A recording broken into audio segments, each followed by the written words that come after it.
네, 우리가 이전 시간에는 매매를 원인으로 하는 소유권 이전 등기 중심으로 해서요. 자, 커다란 등기 절차를 보았으면, 자, 등기는 매매를 원인으로 하는 소유권 이전 등기만 있는 것이 아니고요. 소유권 이전 등기도 뭐 매매, 상속, 뭐 유증, 수용, 다양한 원인에 따른 이전 등기가 있고요. 또 소유권 이전 등기만 있는 것이 아니라 소유권 등기에서는 또 최초에 이루어지는 소유권 보존 등기도 있고요. 또 소유권 등기만 있는 것이 아니라 지상권, 전세권 이런 용익권 등기도 있고 또 저당권과 같은 이제 담보권 등기도 있고요. 다양한 등기들이 있습니다. 그래서 이 다양한 등기 절차들을 우리가 이제 하나씩 이제 공부를 하게 됩니다. 그러면 이 다양한 원인에 의한 등기를요, 우리가 소유권 이전 등기, 매매를 원인으로 이전 등기 하듯이 다 하나하나 보는 것이 아니라 거기서 대부분은 다루고요. 그 다음에 나오는 이제 개별적인 등기 절차와 관련돼서는 매매를 원인으로 하는 소유권 이전 등기에서 다루지 않았던 특색들만 다루면 돼요.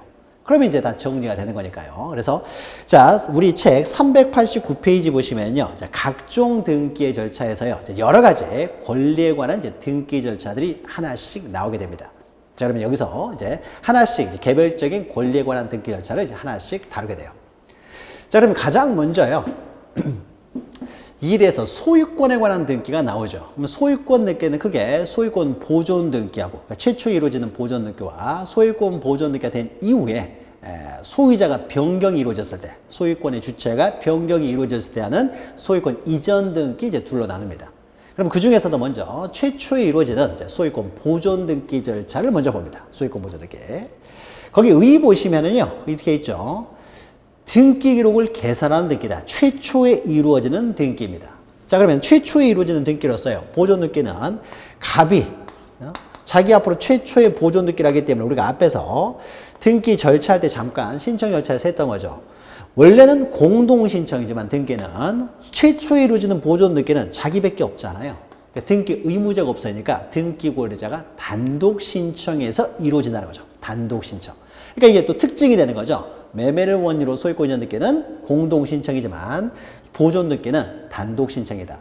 보존 등기는 소유권 보존 등기 하나밖에 없습니다. 단순히 보존 등기 그러면은 다 소유권 보존 등기라고 생각하시면 돼요. 그리고 3번 보시면요. 우리가 앞에서 잠깐 언급을 했었는데 일반적으로 등기를 할 때는 등기 원인과 그 등기 원인 일자를 기록하는데 보존 등기에 있어서는요. 내가 원래 소유하고 있는 부동산에 대해서 그냥 보존만 하는 등기예요. 그러니까 보존 등기가 안 돼 있어서도 갑이 소유자예요. 자기 앞으로 그냥 보존만 하는 등기이기 때문에 따로 등기 원인이라는 게 없어요. 따라서 등기 원인과 원인 일자를 적지 않는다. 그러니까 유일하게 등기 원인, 원인 일자를 적지 않는 것이 보존 등기다라고 생각하시면 됩니다. 그럼 밑에 보시면요. 소유권 보존 등기를 하는 경우 해가지고 가장 일반적인 것은 최초의 소유자가 원시 취득자가 되겠죠. 원시 취득자의 단독 신청에서 이루어지는 것이 가장 일반적인 것인데 또 예외가 있어요. 신청에 의해서 이루어지는 것이 등기는 원칙이지만 때로는 등기관의 직권에 의해서 이루어지는 경우도 있다라고 했죠. 그래서 보존 등기가 때로는 직권에 의해서 이루어지는 경우도 있어요. 자, 요 내용은 신청에 의한 보존 등기를 다 다룬 다음에 마지막에 할 거예요. 그 다음에 양가로 3번 보시면 또 규약상 공용 부분을 폐지했을 때도 보존 등기를 하게 되는데 이제 규약상 공용 부분 이런 것들은 집합 건물, 즉 아파트 이런 거죠. 집합 건물 등기부에서 나타나는 현상이니까요. 이것은 지금은 하지 않고 나중에 집합 건물 등기부를 할 때 그때 이제 설명을 드릴 거예요. 입문 과정에서 집합 건물 등기부는 좀 어려울 수 있으면요. 우리가 기본 과정 시간에 할 수 있고요. 만약 입문 과정 시간에도 시간적 여유가 있어서 집합 건물 등기부를 볼 수가 있으면은 그때 요 세 번째 공용 부분, 규약상 공용 부분을 폐지했을 때 이루어지는 소유권 보존 등기도 그때 잠깐 보도록 할 거예요. 그래서 여기서는 지금 이 시간에는 원시 취득자가 단독 신청하는 경우하고 등기관이 직권을 하는 경우 두 가지를 봅니다. 자, 넘기시면은요, 원시 취득자가 단독으로 신청하는 경우에서 3번 보시면 신청인해 가지고 나와요. 누가 신청하느냐. 자, 요게 중요한 것이고, 이게 보존 등기의 가장 핵심이에요. 누가 신청하느냐. 지금 현재는 표로 그냥 단순하게 나와 있는데요. 자, 토지는 1, 2, 3 세 가지가 있고요. 건물은 1, 2, 3, 4 네 가지가 있어요. 건물에서 1, 2, 3, 4 네 가지 중에서 1, 2, 3은요, 왼쪽에 토지하고 동일합니다. 그래서 건물 같은 경우는 4번만 추가된다라고 기억하시면 돼요. 그래서 여기 1, 2, 3, 4번 요 내용들을 설명할 거예요. 보존등기에서 가장 중요한 내용이니까. 자, 그러면 이제 신청에, 단독 신청에서 이루어지는 보존등기 절차를 볼 텐데, 이제 신청 절차와 관련해서 단독으로 신청한다고 했어요. 보존등기는. 그럼 누가 단독 신청하느냐라는 겁니다. 단독 신청. 단독 신청이니까 특징이죠. 누가 단독 신청하느냐. 그러면 우리 법 65조, 등기법 65조에서는 단독 신청할 수 있는 경우가요, 4가지가 규정되어 있어요. 이 4가지 사람들이 이제 신청하는데 법 조문은 알 필요가 없습니다. 그냥 4가지 경우가 있다라고 보시면 되고요.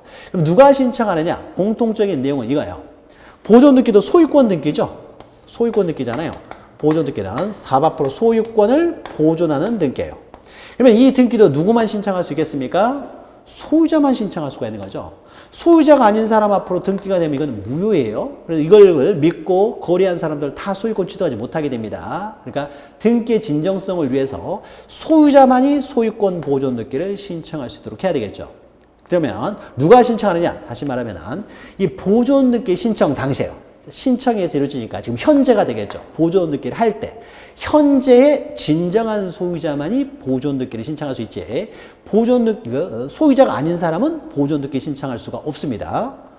소유자 아닌 사람 앞으로 소유권 등기가 돼서는 안 되기 때문에, 그래서 신청 당시 지금 현재의 진정한 소유자가 보존 등기를 신청할 수가 있습니다.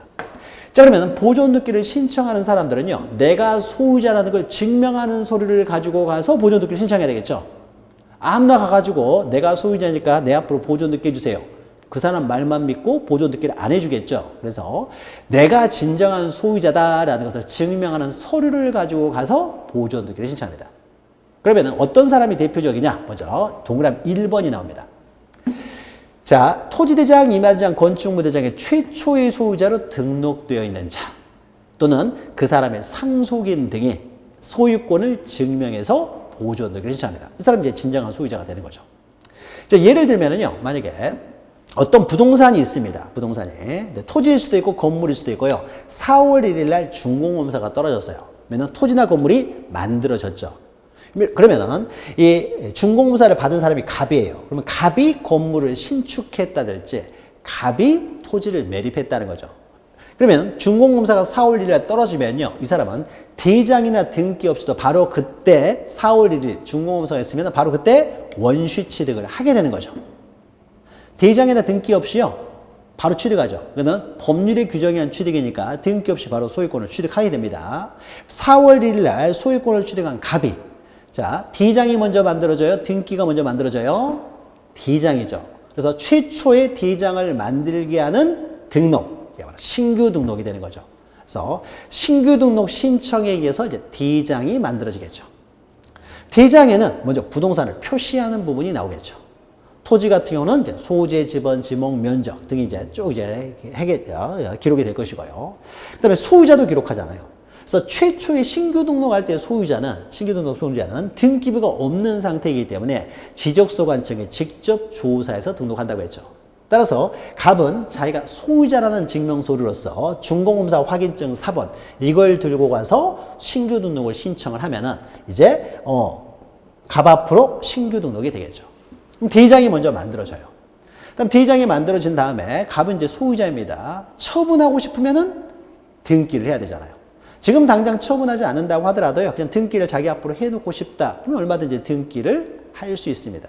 그러면 최초에 하는 등기가 우리는 소유권 보존 등기라고 했어요. 그래서 갑이라는 사람이 소유권 보존 등기를 신청하면 이제 갑 앞으로 등기 기록이 만들어져서 이제 보존 등기가 되겠죠. 그럼 이때 누구 앞으로 이제 보존 등기를 하느냐죠. 그래서 보존 등기를 하느냐, 보존 등기 될 사람의 신청에서 이루어지겠죠.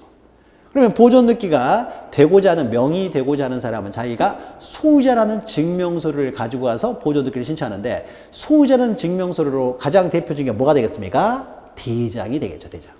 대장에 최초의 소유자로 등록되어 있으면은요, 이 대장에서 내가 원시 취득자라는 것이 증명이 되잖아요. 그래서 원시 취득자라는 것을 증명을 해서 내가 지금 현재 소유자라는 걸 증명해서 보존 등기를 신청합니다.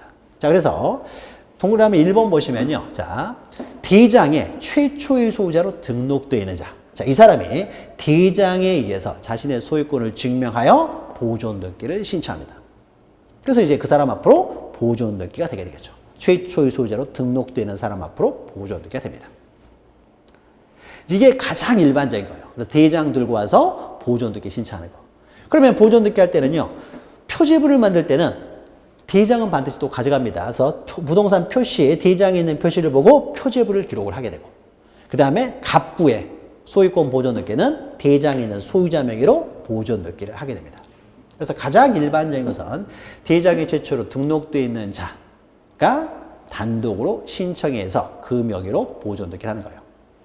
근데 만약에 보존등기가 되기 전에요, 대장의 최초 소유자는 갑으로 돼 있는데 갑이 만약에 사망을 했어요. 갑이 사망을 했어요. 그리고 갑의 유일한 상속인으로 을이 있어가지고 을이 상속을 했습니다. 을이 상속.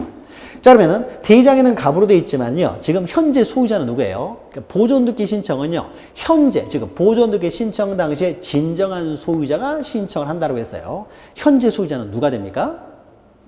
대장으로는 갑이 돼 있지만 갑은 사망했잖아요. 그러니까 이 사람 소유권을 취득하지 못, 소유권은 소멸될 것이고, 지금 현재 소유자는 상속인이죠. 상속인은 등기 없이 바로 소유권을 취득하니까요. 상속인이 현재 소유자가 되겠죠. 그러면 보존등기는 현재, 즉 보존등기 신청 당시에 소유자가 신청한다고 했어요. 갑이 최초의 소유자로 등록됐지만 갑은 사망했으니까 이 사람은 신청을 못할 거 아니에요. 또 사망자 명의로는 등기를 할 수가 없습니다. 현재 소유자 명의로 등기를 해야 되겠죠. 따라서 을이 현재 소유자잖아요. 따라서 최초의 소유자로 등록되는 자, 그의 그 상속인이나 그 밖에 포괄 승계, 포괄 유증을 받은 사람도 포함되는데 이것은 나중에 설명을 드릴 것이고요. 상속인만 일단 좀 기억하세요. 상속인이 현재 소유자니까요. 상속인이 어떻습니까?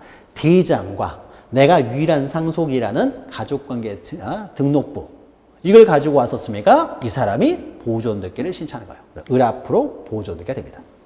을 앞으로 보존등기를 바로 하는 것이죠. 갑 앞으로 먼저 보존등기를 하고 을 앞으로 이전등기를 하는 게 아니에요. 사망자 명의로는 등기하지 않습니다.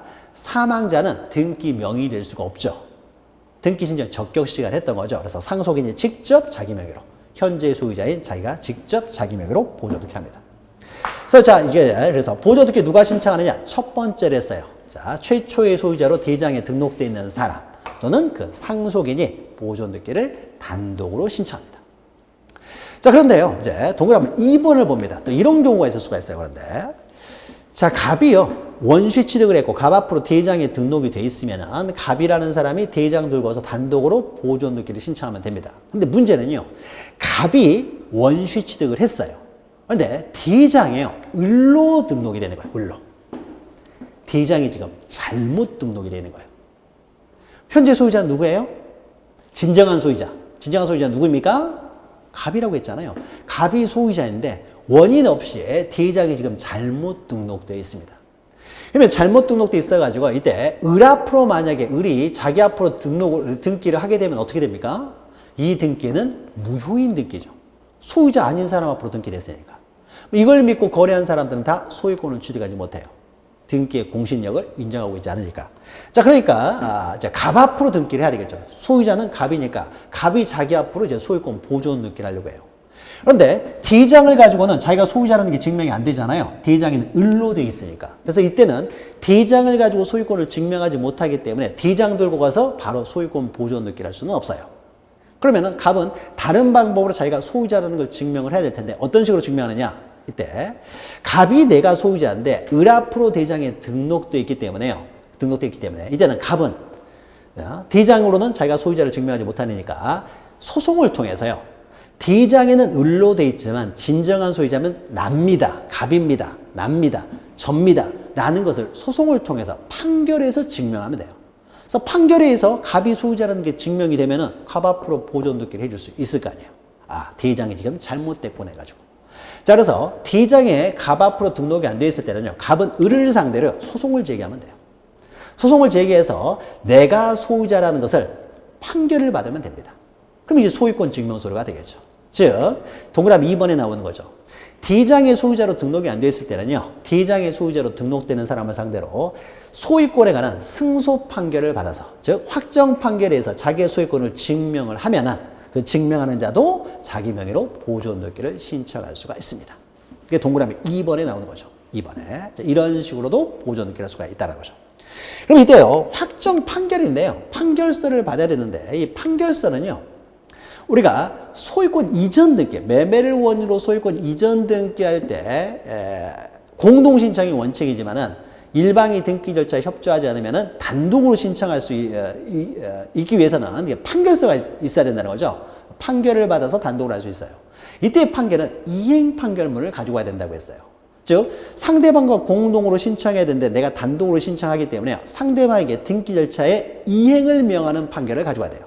그래서 이행 판결문을 가져와야 되는 것이 원칙인데 여기는 보조 등기는 단독 신청이잖아요. 누구한테 등기를 이행을 명령하는, 이행을 바라는, 이행을 하는 판결일 필요가 없어요. 원래 단독 신청이니까. 그래서 자신이 소유자라는 증명한, 소유권을 증명하는 판결이면 충분하기 때문에 이행 판결이든 형성 판결이든 확인 판결이든 불문합니다. 어떤 판결문을 가져와도 상관이 없어요. 내가 소유자라는 것만 증명하면 돼요. 우리한테 뭘 이행하도록 요구하는 판결이 필요가 없다는 거죠. 소유자라는 것만 증명하면 된다. 판결의 종류에는요, 민법에서도 잠깐 언급이 됐을 것 같은데, 확인 판결, 형성 판결, 이행 판결 세 가지가 있는데, 뭐 여기서 깊이 뭐 이렇게 알 필요는 없고요. 어떤 판결에도 상관이 없습니다. 보조 등기는 단독 신청이기 때문에. 자, 어떤 판결이어도 소유권만 증명하면 되는데, 이때 우리 책에는 없지만요, 책에는 없지만, 어떤 판결에도 상관없고요. 누구를 상대로 승소 판결을 받아야 되느냐? 을을 상대로 승소 판결을 받아야 되잖아요. 대장이 을로 되어 있지만 을이 소유자가 아니라 내가 소유자라는 판결해야 돼요. 그러니까 이웃집 아저씨를 상대로 승소 판결은 의미가 없습니다. 대장의 최초의 소유자로 등록되는 사람, 이 사람을 상대방으로 승소 판결을 받아야 돼요. 다만 이 사람이 사망을 했으면은 그 상속인이 지금 소유권 보존 등기를 신청할 수 있는 사람이기 때문에 을이 사망했을 때는 그 상속인을 상대로 승소 판결을 받아야 돼요. 그래서 그 판결문을 가지고 보존 등기를 신청할 수 있는데, 근데 문제는 최초의 소유자로 등록되는 사람, 이 사람을 상대로 승소 판결을 받으려고 했더니 이 사람이 누군지를 모르겠어요. 공란으로 돼 있다든지, 또는 불명확하게 돼 있다든지, 또 이런 사람이 있긴 한데요, 찾아봤더니 이런 사람이 없어요. 존재하지 않는다든지, 이게 불명확하게 기록되어 있어요. 그럼 이 사람을 상대로 소송을 제기할 수가 없잖아요. 그러면은 승소 판결문을 가져와야 되는데 이 사람을 상대로 소송을 제기하지 못하기 때문에 자기 앞으로 보존 등기를 할 수 없느냐? 그게 아니고 대장이 지금 잘못 작성되어 있는 거죠. 명확하지 않게 등록되어 있다는 것은 대장이 지금 불명확하게 등록되어 있어요. 즉 대장상 소유자를 특정할 수가 없어요. 자, 이럴 때는 여기 있는 사람을 상대로 소송을 제기할 수는 없기 때문에 때는 대장이 잘못 작성되기 때문에요. 대장 작성권자를 상대로 소송을 제기합니다. 그럼 대장 작성권과 관련돼서요, 우리가 토지대장이나 임야대장이 토지 같은 경우에 지적사무는 국가사무라고 했죠. 그래서 국가가 원래는 작성권자예요. 다만 지적소관청에서 위임을 해서 지적소관청에서 현실적으로 작성을 하고 있지만은 원래는 국가가 작성권자인 거죠. 그래서 지적공부는 국가가 작성권자이고요. 근데 건축물대장은 좀 달라요. 그러니까 지적사무는 국가사무이지만 건축물 대장은요, 지방자치단체 사무예요. 그래서 지방자치단체의 장인, 시장군수구청장이 처음부터 작성권자예요. 자, 그래서 지리장 작성권자는요, 토지는 국가가 작성권자이기 때문에 국가를 상대로 소송을 제기해야 되고, 건물 같은 경우는 이거는 국가가 작성하는 게 아닙니다. 지방자치단체 사무에서요, 지방자치단체의 장, 즉 특별자치도지사, 시장군수구청장, 그냥 줄여서 그냥 시장군수구청장으로만 이해를 하셔도 돼요. 지방자치단체의 장을 상대로 소송을 제기해요. 요것도 뒤집어가지고 시험 문제 잘 나오고 합니다. 그래서 누구를 상대로 소송을 제기해야 되느냐. 판결의 종류는 어떠하냐. 판결의 종류는 불문한다. 상대방은 특정할 수 없으면은, 대장으로 특정할 수 없으면은 토지는 국가, 건물은 시장군수구청장, 그 작성권자를 상대로 소송을 제기한다라는 거죠. 그래서 승소 판결을 받으면은 그 판결문 들고 와서 그 판결문에 의해서 자신이 소유자라는 걸 증명하여 보존 등기를 신청할 수가 있습니다. 이것이 동그라미 2번에 있는 내용이에요. 자, 그 다음에 이제 3번을 보죠. 자, 갑이 최초의 원시 취득자고요. 갑 앞으로 대장에도 등록이 돼 있어요. 보통 이렇게 돼 있겠죠. 그 다음에 갑 앞으로요, 소유권 보존 등기도 돼 있습니다. 아니죠. 그러면 죄송합니다. 그러니까 대장이 갑 앞으로 돼 있으면요, 갑이라는 사람이 자기 앞으로 소유권 보존 등기를 신청하면 되는데, 갑이 대장이 등록되는 상태에서 수용이 됐어요. 수용. 그러니까 수용이 안 됐으면 현재 소유자는 갑이니까 갑이 자기 앞으로 보존득기를 신청하면 되는데 수용이 됐다는 거죠. 자, 그러면은 이제 기업자, 수용하는 사람을 기업자 또 사업시행자라고 해요. 국가나 지방자치단체가 직접 수용할 수도 있지만요, 공기업을 통해서 수용을 할 수도 있어요. 한국토지주택공사, 뭐 LH공사랄지, 아니면 너무 넓으면요, 민간 기업들을 참여를 시킬 수도 있어요. 현대건설 뭐 이런 데 참여를 시켜가지고 얘들을 통해서 수용을 할 수도 있습니다. 그러면 현대건설이 들어와서 수용을 하게 되면 현대건설은 여기서는 개인 기업이 아니라요, 국가의 하부 행정기관으로서의 역할로서 수용을 하는 거예요. 그래서 현대건설이 만약에 기업자가 돼서 수용을 했다고 해보죠. 그래서 수용이 됐어요. 수용이 완료가 됐습니다. 자, 그러면 수용이 되면은요, 지금 현재 소유자는 누구예요? 대장의 최초의 소유자로 등록되는 사람은 갑이에요.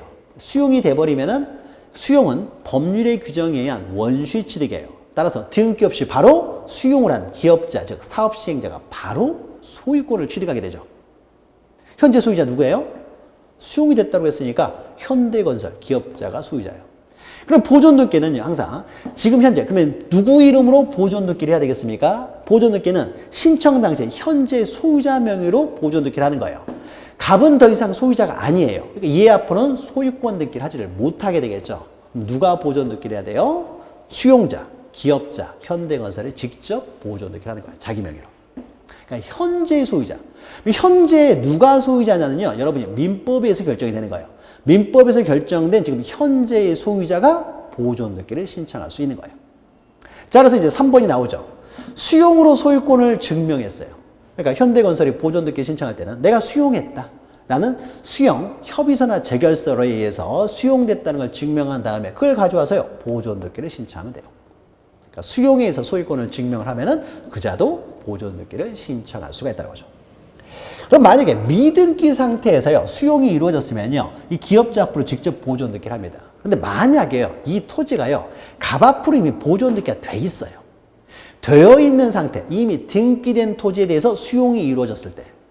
자, 그러면 수용은 법률의 규정에 의한 원시 취득이기 때문에 이걸 다 말소하고 다시 보존등기를 하느냐, 현대건설 앞으로. 그럼 절차가 복잡해지죠. 따라서 이미 등기된 부동산을 수용을 했을 때는요, 이걸 다시 말소하고 다시 보존등기를 하지 않고요, 이 상태에서요, 그냥 간단하게 수용을 한 사람 앞으로 이전 등기를 합니다. 단순하게 이전 등기. 따라서 수용을 원인으로 이루어지는 등기는요, 보존 등기일 수도 있고 이전 등기일 수도 있어요. 미등기 부동산이었으면은 바로 처음부터 보존 등기를 하고, 이미 등기된 부동산을 수용을 했을 때는요, 그러면은 그 전에 있는 보존 등기는 그대로 두고 바로 밑에 이어서 이전 등기를 해요. 그러니까 현재 소유자, 만약에 갑 앞으로 보존 등기 된 다음에 을 앞으로 또 이전 등기가 된 상태에서요, 을로부터 수용이 됐어요. 그러면 을 밑에 이어서 수용을 원인으로 이전 등기를 하면 돼요. 그러니까 현재 소유자 밑에 이전 등기를 하면 되지, 다 지우고 다시 보존 등기를 하지는 않습니다. 그래서 미등기 부동산을 수용하면은 또 직접 보존 등기를 신청한다. 단독 신청이 되겠죠. 이게 3이에요. 수용을 통해서 소유권을 증명하면은 또 보존 등기를 신청할 수 있고요. 그 다음에 이제 네 번째입니다. 자, 네 번째는요, 토지는 이게 전부예요. 토지는 전부고, 건물만 하나 더 나와요. 그래서 보존 등기에 있어서는요, 먼저 이것이 토지냐 건물이냐를 먼저 확인을 해서, 토지 같은 경우는 네 번째가 안 나온다. 네 번째는 건물일 경우만 등장을 한다. 이것부터 기억하셔야 돼요. 네 번째는 이런 경우입니다.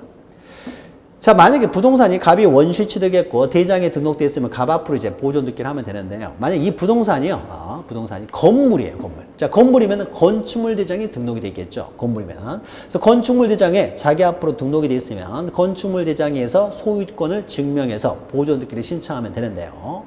문제는 대장이 아직 안 만들어져 있어요. 그러니까 뭐 대단히 주택건설 사업을 한다든지 하게 되면요, 다 준공문서는 다 끝났어요. 그래서 원시 취득은 했어요. 그런데 대장 만들려면 시간이 너무 오래 걸리다 보니까 아직 대장은 안 만들어져 있어요. 대장이 안 만들어져 있으니까 이 사람은 대장을 들고 와서 보존등기를 신청해야 되는데 대장이 안 만들어졌으니까 언제까지 보존등기를 신청할 수 없느냐라는 겁니다. 그래서 시장실에 가는 거죠. 건축물 대장 작성권자는 시장군수구청장이니까 시장실에 가서요, 건축물 대장 만들었습니까? 갔더니요, 아직 안 만들어진 거예요. 언제 만들 거예요? 빨리 좀 만드세요. 다음날 또 갔더니 아직도 안 만들어졌어요. 시장도 귀찮겠죠. 자, 그래서 이 시장군수구청장이 건축물대장 작성자라고 했는데 아직 대장이 만들어지지 전이라고 하더라도요. 자꾸 오니까 시장군수구청장 이 사람이요. 이 건축물대장하고 동일한 내용이요. 사실 확인서를 하나 써줬어요. 이 사실 확인서는 건축물대장하고 동일한 내용을 가지고 있어야 되기 때문에 건축물대장에 기록되는 사항과 동일한 내용이 기록되어 있는 사실 확인서를 써줬다는 거죠. 그러면 시장군수구청장이 건축물대장 작성권자이고 이 작성권자에서 작성된 사실 확인서는 건축물대장과 동일한 효력을 갖게 되겠죠.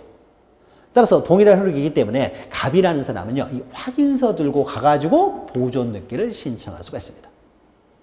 그럼 이것은 4번째에서만 이렇게 나오는 것은요, 자, 시장군수구청자의 확인서는요, 우리는 건축물대장 작성권자들이 작성한 확인서를 들고 와야 되는 거예요.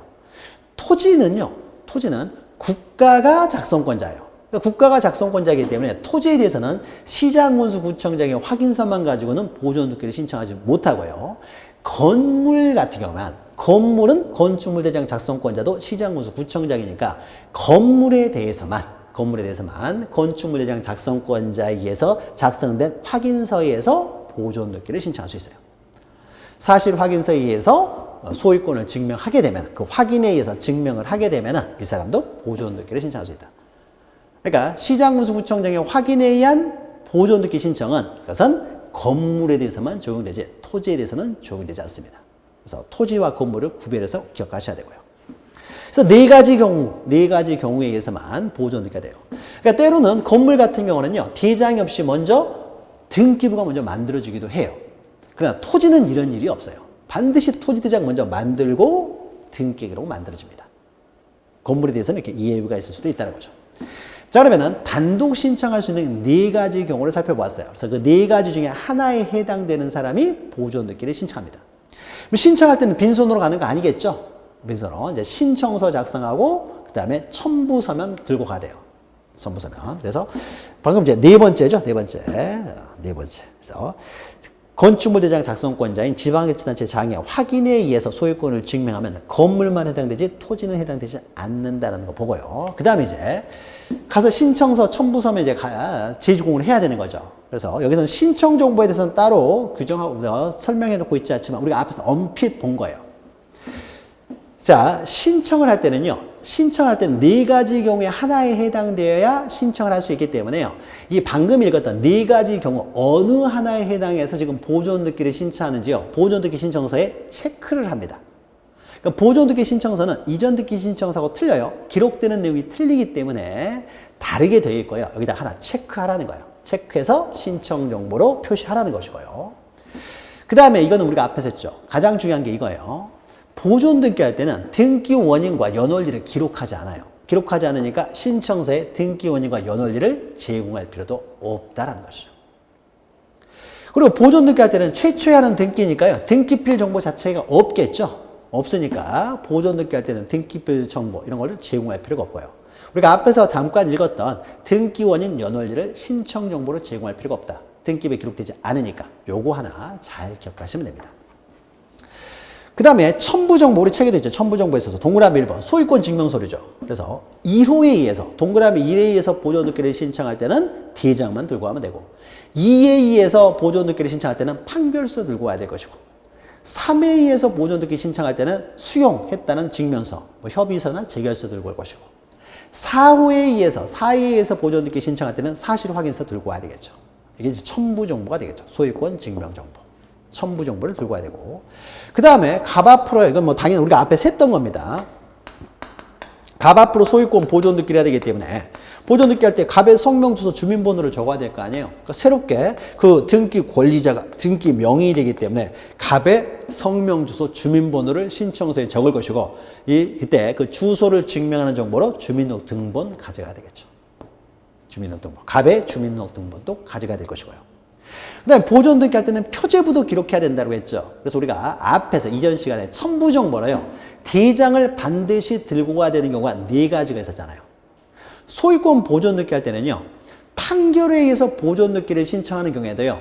판결서만 가져와서는 안 되고 또 대장은 들고 와야 되는 거예요. 대장을 들고 와야 표제부를 기록하니까. 그러니까 부동산 표시를 증명하는 정보라는 것이 바로 대장이죠. 대장. 대장은 또 따로 들고 가야 되는 거예요. 표제부를 기록해야 되니까. 그래서 우리가 앞에서 첨부정보에서 대장 들고 가는 경우에서 보존 등기, 부동산 표시 변경, 멸실, 그리고 소유권 이전 등기. 이때 보존 등기가 있었죠. 보존 등기 할 때는 반드시 또 대장을 들고 갑니다. 이 정도만 정리하시고요. 나머지는 이렇게 뭐 중요한 내용은 아니기 때문에요. 그래서 신천정보, 첨부정보는 우리가 등기부에 기록되는 사항들, 절차들만 좀 이해하면요. 신천정보, 첨부정보는 딸려 나오는 거죠.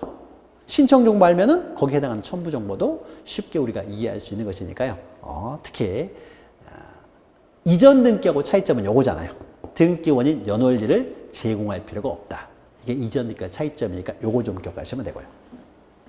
그러면은 지금까지는요, 보존 등기를 그 소유자가, 현재 소유자가 소유권을 증명하여 단독 신청하는 절차를 보았어요. 그렇죠? 신천정보, 첨부정보를 가지고 단독 신청하는 절차를 보았고요. 그런데 보존 등기도 한 장 앞으로 가게 되면 389페이지 보시면 양가로 2번 보시면 신청에서 이루어지는 것이 일반적이지만은 직권, 등기권의 직권에 의해서 되는 경우도 있다고 했죠. 자, 직권에 의해서 되는 경우를 좀 보죠. 두 가지. 자, 직권에 의한 등기로서 가장 대표적인 것은요, 그게 동그라미 1번에 있는 자, 미등기 부동산에 대해서 법원의 촉탁에 따라 소유권의 처분 제한 등기라는 거예요. 법원의 촉탁에 따른 처분 제한 등기. 자, 처분을 제한하는 등기로는요, 압류, 가압류, 가처분, 경매 개시전 등기, 이런 것들이 처분 제한 등기예요. 특히 가압류, 가처분 정도를 좀 기억하셔야 되는데, 이거는 나중에 차차 또 공부를 하게 됩니다. 이럴 때는 법원의 촉탁에 따른 처분 제한 등기를 할 때는 등기관이 직권으로 보존 등기를 한다는 것인데요. 자, 요걸 좀 설명드리죠. 만약에 갑 앞으로 보존 등기가 돼 있어요. X 부동산에 대해서. 부동산이 있는데 여기에 대해서 보존 등기가 돼 있어요. 이게 시가가 한 10억 정도 된다고 해보죠. 갑이 소유하고 있어요. 근데 갑이 돈을 빌렸어요. 누구한테 돈을 빌렸느냐? 을한테 돈을 빌렸어요. 그래서 을이라는 사람이요, 5억 원의 채권을 가지고 있어요. 그러면은 이행기에, 변제기에 갑이 이제 돈을 갚으면 아무 문제가 없는데 돈을 안 갚아요. 안 갚으면 이제 을이라는 사람이 돈 받는 방법으로는요, 이 사람이 X 부동산 시가 10억 정도 되는 부동산을 가지고 있으니까요, 이것을 경매를 하면 돼요. 경매를 신청해서 경매돼 가지고 한 10억이 떨어지면은 거기서 5억을 가져가는 방법이 있습니다.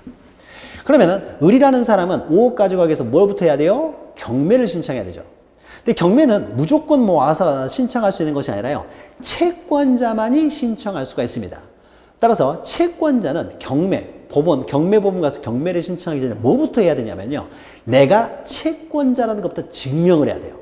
채권자라는 걸 증명해서 증명하는 서류를 들고 가서 경매를 신청해야 경매를 받아주는 것이지, 아무것도 없이 가서 경매 신청한다고 해서 경매를 받아주는 게 아닙니다.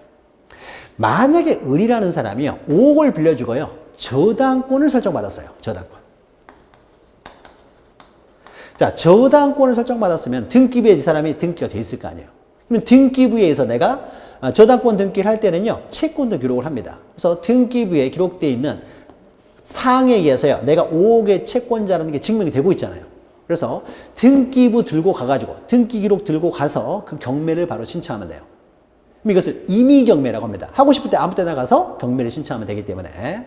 그런데 이 사람이요, 담보를 잡은 게 없어요. 담보를 잡은 거 없이 이 사람이 가지고 있는 것은 각서 한 장만 가지고 있습니다. 등기부에 기록이 안 됐다는 거죠. 뭐 을이라는 사람이 각서 한 장 들고 와서 경매해 주세요. 그럼 각서만 믿고요, 경매 안 해줘요. 각서만 믿고 이 사람이 채권자라고 증명하기가 어렵다는 거죠. 자, 그래서 을이라는 사람은요, 만약에 담보를 잡고 있지 않으면요, 먼저 을은 갑을 상대로요, 대여금 반환 청구 소송을 먼저 제기해야 돼요. 소송을 제기하는 거죠. 소송. 빌려줬으면 대여금 반환 청구 소송을 제기해서 승소 판결을 받으면은, 승소 판결을 받았다는 것은 이 사람이 채권자라는 게 증명이 됐죠. 따라서 그 판결서에 의해서 내가 채권자라는 걸 증명해서 경매를 신청해야 돼요. 그래서 그 승소 판결의 어떤 집행의 방법으로, 강제 집행의 방법으로 경매를 신청하기 때문에 이것을 강제 경매라고 해요. 그래서 일반 채권자, 등기되지 않은 일반 채권자들은요, 승소 판결을 받아서 강제 경매를 해야 돼요. 그러면은 을은 등기되지 않은 사람이니까 갑을 상대로 먼저 승소 판결부터 받아야 되겠네요. 근데 승소 판결을, 소를 제기해서 판결을 받으려면 한참 시간이 걸리잖아요.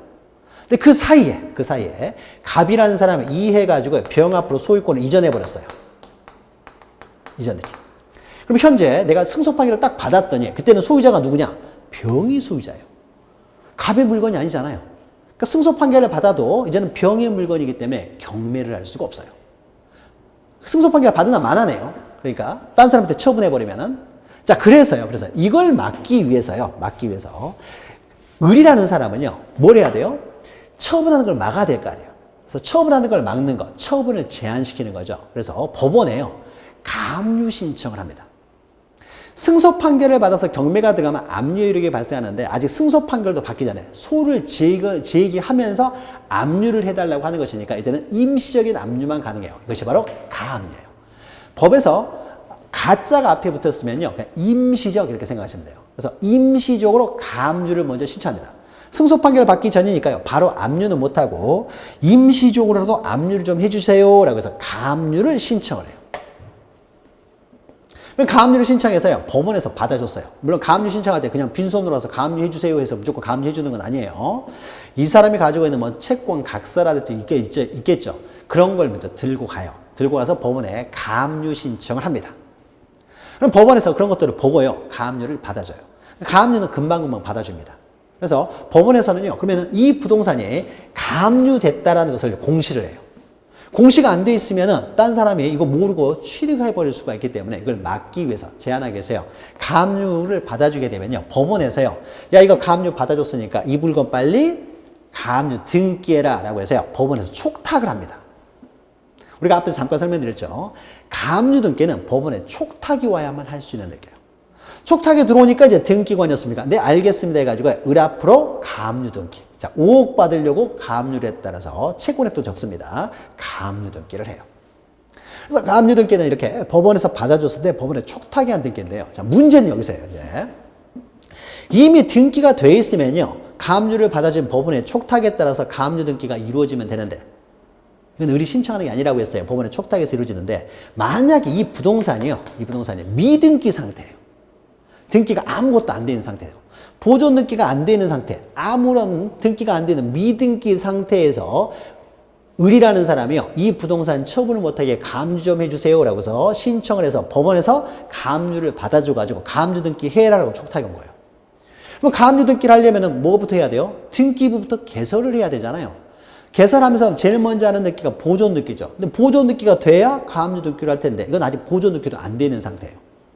그러면은 보존 등기를 오로지 갑의 단독 신청에서, 갑이 소유자는 맞습니다. 오로지 갑의 단독 신청에서만 가능하다 그러면은 갑이 보존 등기를 신청하겠습니까? 안 하겠습니까? 할 수도 있겠지만은 일반적으로 안 하겠죠. 안 하겠죠. 그럼 보존 등기가 안 되면 가압류 등기도 못 하네요. 그럼 의미가 없잖아요. 자, 그래서 법원에 처분 제한 등기 촉탁이 왔는데, 만약 이 부동산이 미등기 상태다 라고 하면은요, 등기관이 직권으로 먼저 보존 등기를 해버려요. 갑의 신청 기다리지 않습니다. 갑의 신청이 없다고 하더라도 직권으로 보존 등기를 하고, 그 다음에 그 촉탁에 따라서 가압류 등기를 하는 거예요.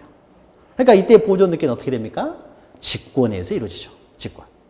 그럼 우리가 앞에서 잠깐 설명드렸는데요, 직권에 의해서 만약에 갑 앞으로 보존 등기가 되면은요, 갑은 지금 자기 앞으로 보존 등기가 됐다는 사실을 알아요, 몰라요? 모르죠. 모르니까 어떻습니까? 직권에서 보존 등기가 됐을 때는요, 갑한테 완료와 동시에 바로 등기필 정보를 작성 통지하지는 않는다는 거죠. 그러면은 직권에서 보존 등기가 됐을 때는 갑한테 당신 앞으로 등기됐다는 사실, 등기 완료 통지만 하고, 나중에 등기필 정보 작성 통지해달라고 하면은 그때 작성해 주는 거예요. 그래서 직권에 의한 보존 등기는 바로 등기필 정보를 작성해 주지 않는다.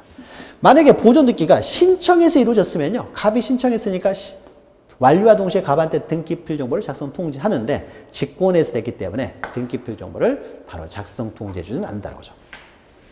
아무튼 이렇게 미등기 부동산에 대해서 법원에 처분 제한 등기에 촉탁이 오게 되면요, 처분 제한 등기에 촉탁에 따른 등기를 하기 위해서 직권으로 보존 등기를 한다. 이것이 동그라미 1번에 있는 내용이에요.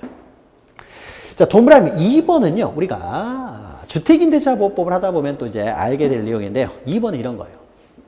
미등기 주택임차인의 임차권 등기 명령 신청에 따른 관할 법원의 임차권 등기 명령에 의한 임차권 등기 촉탁이요. 임차권 등기 촉탁. 즉, 임차권 등기 명령에 의한 임차권 등기 촉탁이 들어왔을 때, 촉탁에 따른 임차권 등기를 하려고 하는데 이게 미등기 상태라는 거죠.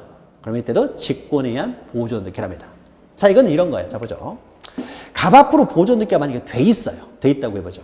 갑이. 근데 갑이 보존등기가 되어 있는 자기 주택에 대해서 을한테 임대를 합니다.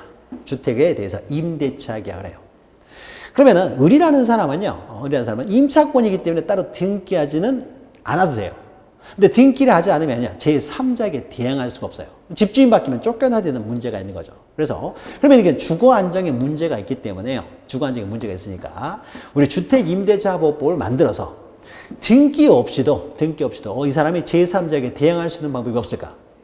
그러니까 등기 없이도 제3자에게 대항하려면은 제3자가 알 수 있도록 다른 방법으로, 등기 아닌 다른 방법으로 공시가 될 것을 전제로 해야 된다는 거죠.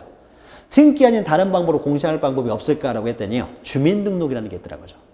주민등록은 자기가 혼자서 가능하기 때문에 주민등록에 의해서 세입자가 있다는 것이 공시가 될 수가 있는 거죠. 이 주택을 살려고 하는데 등기부에는 임차인이 안 나타나지만은 소유자는 갑인데요, 살고 있는 사람이 을이에요. 세입자가 있다는 게 우리가 알 수가 있잖아요.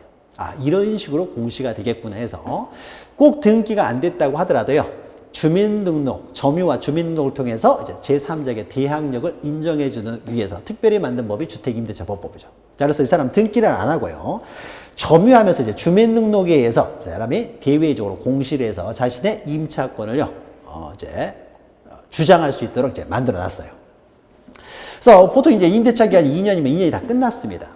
만약에 을이라는 사람이 보증금이 없으면은요, 보증금이 없으면 그냥 나가면 되는 거죠. 기간 다 끝났으니까 뭐 갱신을 하든지 아니면 그냥 나가면 되는 거예요. 근데 이제 보증금이 있습니다. 보증금. 자, 기간 만료가 됐는데요, 보증금이 1억이라고 해보죠. 근데 1억을 받으면서 나가야 될 텐데요, 이 사람 보증금 1억을 안 주는 거예요. 보증금 1억을.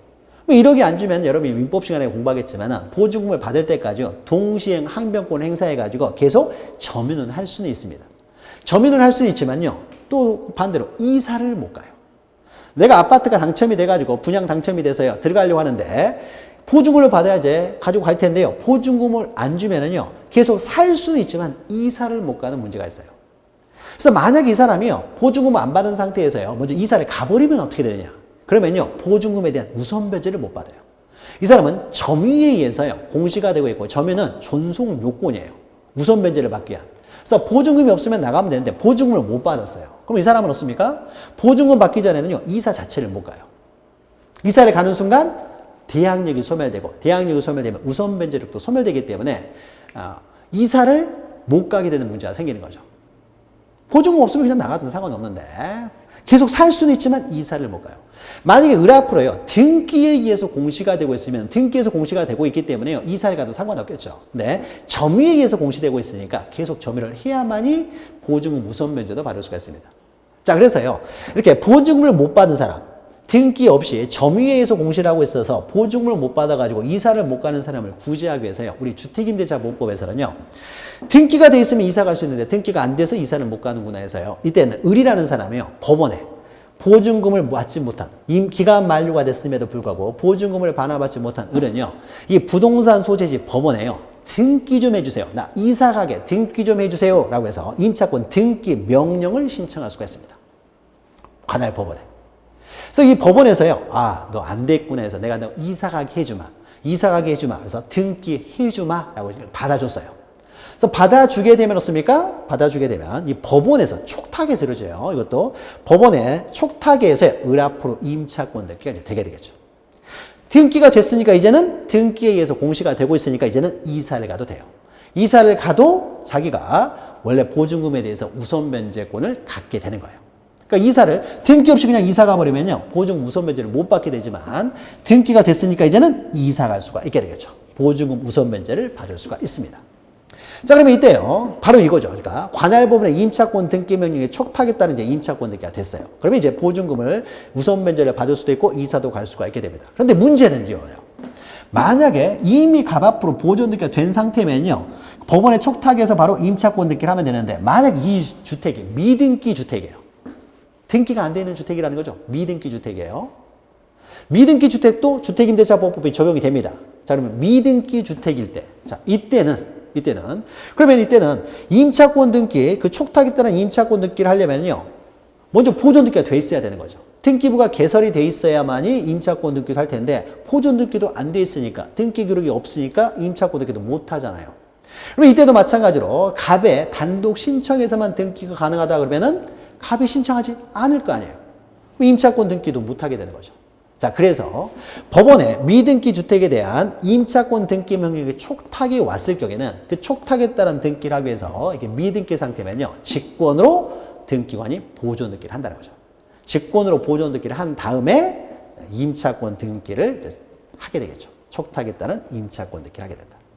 그래서 직권으로 하는 경우는요, 딱 두 가지 기억하시면 돼요. 그래서 미등기 부동산이라는 걸 전제로 해서 법원의 처분 제한 등기에 촉탁이라든지 법원의 임차권 등기 명령에 의한 임차권 등기 촉탁이 들어오면은 그 촉탁에 따른 등기를 하기 위해서 직권으로 소유권 보존 등기를 한다는 거죠. 직권으로 하는 경우 두 가지는 시험에 또 잘 나오니까 잘 기억하시면 되고요. 세 번째는 우리가 나중에 한다고 했으니까 이제 넘어가시면 되고요. 자, 그래서 지금 이 시간에는 각종의 여러 가지 권리에 관한 등기 절차와 관련돼서 소유권 보존 등기 절차를 봤어요. 자, 원칙은 보존 등기 신청 당시에 소유자가 내가 소유권자라는 걸 증명해서 단독 신청해서 이루어지는 것이 원칙이지만은 때로는 직권으로 보존 등기가 되는 경우도 있다라는 거죠. 이걸 정리하시면 됩니다. 자, 그러면 보존 등기에 대해서 보았고요. 그 밑에는 이제 390페이지 보시면요, 이제 소유권 이전 등기 절차들이 나오죠. 이전 등기. 그래서 우리가 앞에서 잠깐 봤어요. 계약을 원인으로 소유권 이전 등기 할 때는 우리가 매매를 원인으로 이전 등기 할 때 첨부정보에서요, 오른쪽에 있는 검인계약서, 또 매매를 원인으로 이전 등기 할 때는 거래 가액을 증명하는 정보로 부동산 거래 계약 신고 필증하고 매매 목록을 가져야 된다. 했죠, 우리가 앞에서. 했죠. 그러니까 여기까지 하고요. 그 밑에는 뭐냐? 그러면 이제는 매매 이외의 원인에 따른 소유권 이전 등기 나와요. 상속 등기, 또 넘기시면은 유증으로 인한 소유권 이전 등기, 또 수용을 원인으로 하는 소유권 이전 등기 등등이 나오죠. 그래서 다음 시간에는요, 매매 이외의 원인, 매매를 원인으로 하는 것이 중요하지만 이것은 우리가 앞에서 했기 때문에 매매 이외의 원인에 따른 이제 소유권 이전 등기 절차, 즉 상속 등기부터 하나씩 이어가도록 하겠습니다. 자, 건강관리 잘 하시고요. 저는 다음 주에 뵙겠습니다. 수고하셨습니다.